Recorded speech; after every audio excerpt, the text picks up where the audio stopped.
भोपाल से प्रस्तुत हैं प्रादेशिक समाचार। नमस्कार, समाचारों के साथ मैं जितेंद्र रघुवंशी। पहले मुख्य समाचार। प्रधानमंत्री नरेंद्र मोदी ने महिला नेतृत्व वाली शासन व्यवस्था पर केंद्रीय मंत्री अन्नपूर्णा देवी का लेख साझा किया।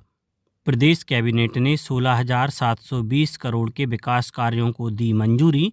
गेहूं खरीदी अब 9 अप्रैल से शुरू होगी। सिंहस्थ 2028 के लिए 2,985 करोड़ के निर्माण कार्यों को मंजूरी। 2027 की दीपावली तक पूरा होगा काम। और केंद्र सरकार ने प्रवासी मजदूरों के 5 किलो एलपीजी सिलेंडर का दैनिक आवंटन दुगना किया। अब समाचार विस्तार से। प्रधानमंत्री नरेंद्र मोदी ने केंद्रीय महिला और बाल विकास मंत्री अन्नपूर्णा देवी द्वारा लिखित एक लेख साझा किया है। इस लेख में देश में महिला नेतृत्व वाली शासन व्यवस्था को मजबूत करने के लिए सरकार के दृष्टिकोण पर प्रकाश डाला गया है। सोशल मीडिया पोस्ट में प्रधानमंत्री ने कहा कि प्रतिनिधित्व का वास्तविक प्रभाव में बदलना जरूरी है।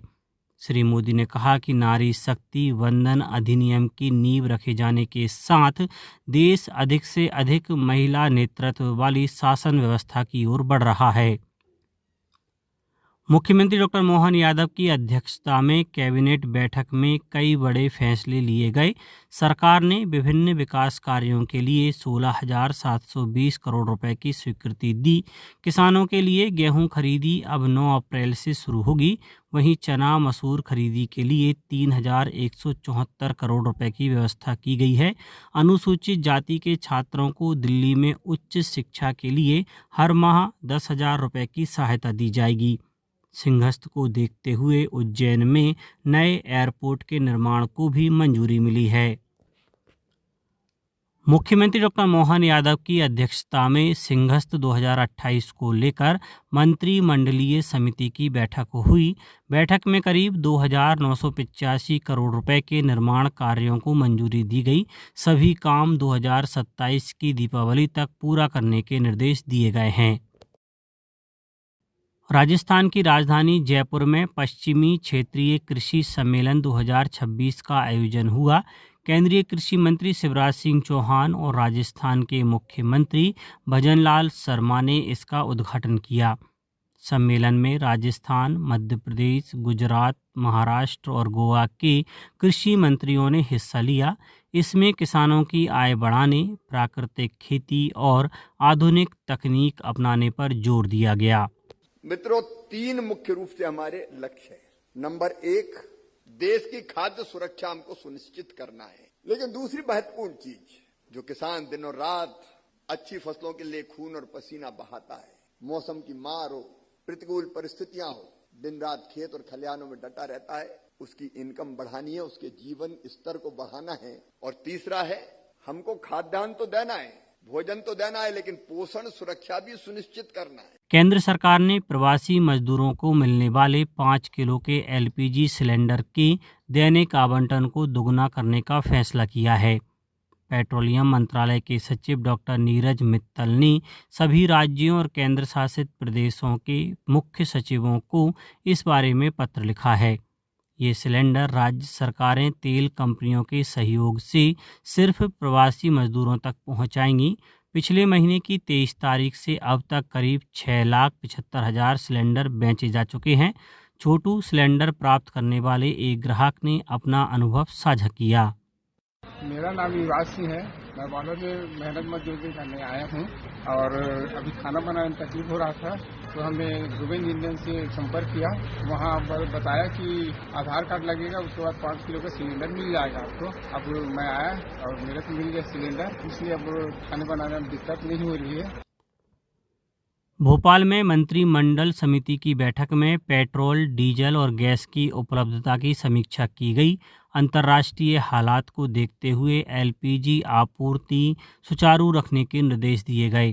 समिति ने कहा कि किसी भी तरह की कालाबाजारी पर सख्त कार्रवाई की जाए। अब तक हजारों सिलेंडर जब्त कर कई मामलों में एफआईआर दर्ज की गई है।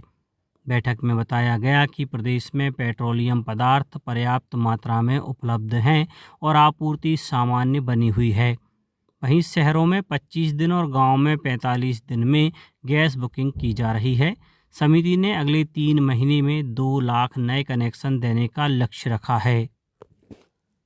सर्वोच्च न्यायालय में 9 न्यायाधीशों की संविधान पीठ ने सबरीमाला मंदिर सहित धार्मिक स्थलों पर महिलाओं के साथ कथित भेदभाव और विभिन्न धर्मों में धार्मिक स्वतंत्रता के दायरे से संबंधित याचिकाओं पर सुनवाई शुरू की। सुनवाई से पहले केंद्र ने लिखित दलीलें प्रस्तुत करते हुए न्यायालय से आग्रह किया कि वह मासिक धर्म के दौरान महिलाओं के सबरीमाला मंदिर में प्रवेश पर प्रतिबंध को जारी रखें। लोकसभा अध्यक्ष ओम बिरला ने नीमच के सिंगौली में पंच कल्याणक महोत्सव में हिस्सा लिया। उन्होंने मुनि प्रणम्य सागर जी महाराज का आशीर्वाद लिया और उनका सम्मान किया। श्री बिरला ने कहा कि अहिंसा और आध्यात्मिक मार्ग से जीवन में सकारात्मक बदलाव आता है। इसके अलावा जिले में जन सुनवाई आयोजित हुई, जिसमें 99 आवेदकों की समस्याएं सुनी गईं। लोक भवन में मध्य प्रदेश राज्य सूचना आयोग के नए सूचना आयुक्तों का शपथ ग्रहण हुआ। आलोक नागर और आकाशवाणी भोपाल के पूर्व कार्यक्रम प्रभारी राजेश भट्ट ने पद की शपथ ली। सरकार का कहना है कि नई नियुक्तियों से सूचना आयोग में पारदर्शिता और जवाबदेही और मजबूत होगी। भाजपा ने अपने स्थापना दिवस पर गांव बस्ती चलो अभियान शुरू किया है। यह अभियान 12 अप्रैल तक प्रदेश की सभी 230 विधानसभा सीटों में चलेगा। मंत्री, सांसद और विधायक हर निर्वाचन क्षेत्र के 50 गांवों का दौरा करेंगे। इस दौरान कार्यकर्ता बूथ स्तर पर बैठकें कर सरकार की योजनाओं की जानकारी देंगे। संसद ने हाल ही में जन विश्वास विधेयक 2.0 पारित किया है। इस बिल के तहत 23 मंत्रालयों के 79 कानूनों के करीब 717 प्रावधानों को अपराध की श्रेणी से हटाया गया है।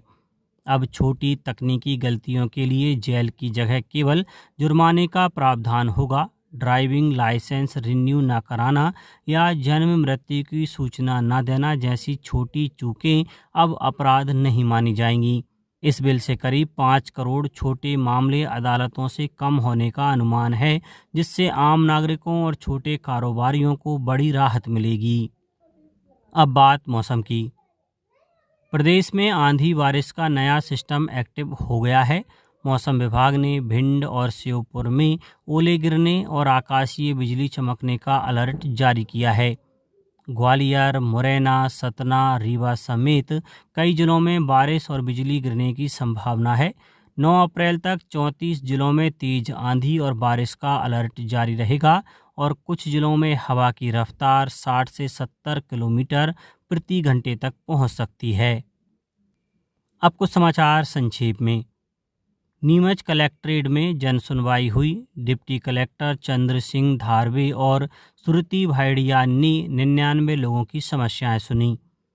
खंडवा कलेक्टर ऋषभ गुप्ता ने जिले में सभी जल संरचनाओं का काम 15 जून से पहले पूरा करने के निर्देश दिए हैं। झाबुआ में संकल्प से समाधान अभियान का समापन हो गया है, जिसमें 83,000 से ज़्यादा आवेदनों का निराकरण किया गया।